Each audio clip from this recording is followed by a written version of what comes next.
澳門德慶同鄉會、澳門德慶青年會第一屆理監事就職典禮暨助力德慶高質量發展招商推介會，6月23日晚7時在澳門亞臣酒店舉行。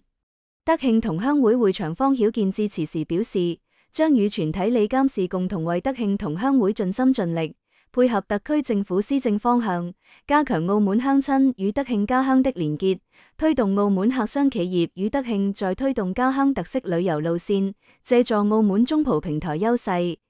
促進德慶農產品深加工，並拓展葡語市場，組織企業返鄉考察等，進行更多交流合作，為德慶產業升級提供新動能，為兩地發展作出積極貢獻。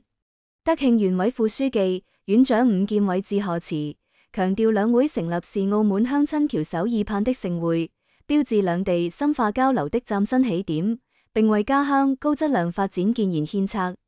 多推介客商到德慶參觀、考察、旅遊、投資置業。